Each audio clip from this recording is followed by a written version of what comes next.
overdose. And the first one is mostly fear. They fear for their family member that they have found unresponsive. A lot of the last few runs we've been on have been younger children who've been unresponsive, late teens, early to mid-20s, and mom has walked into the bedroom and found the child overdosed.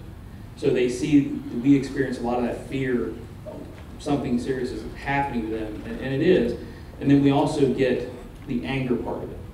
We get the anger part of it from the parents or the loved ones who say they just got out of rehab. They told me they've been in rehab, and they're angry. And I think some of that anger also stems from the fear that they have for their loved one. So from the EMS perspective of it, what our crews experience is a little bit of frustration. And it's frustration in the fact that our number one goal when we show up at your house is to make sure that you receive the best treatment and the proper treatment. And every one of our paramedics at Madison Township is committed to making sure that you receive that treatment. You know, when we revive people, because we've had a few runs with Groveport here recently and the city of Columbus, and they've administered Narcan prior to us getting there, and those people are awake. And then they're refusing transport. You know, we are huge advocates for, we will take you to a facility, to the hospital, that will take you to the facility and get you what you need. Columbus Fire has gone down a very innovative track with a new team they put in service within the last 6 to 8 months.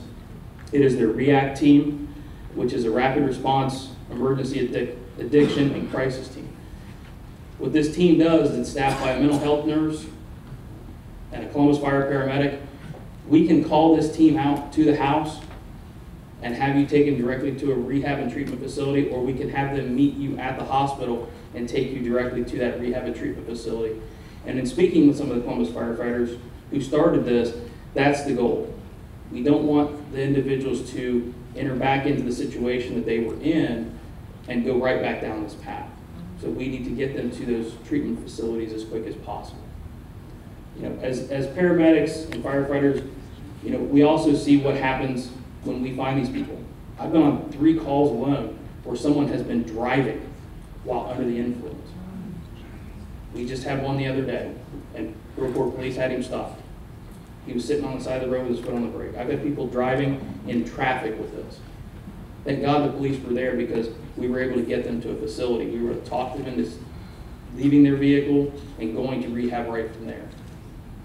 So it is taking a toll on us to where we're seeing some of the repeat offenders, repeat patients who we try to get help and they don't want it. They're putting other people in harm's way in the public. And that's where we stand with it. That's where the frustration we have. But as paramedics, we're 100% committed to making sure that these patients receive the treatment that they need.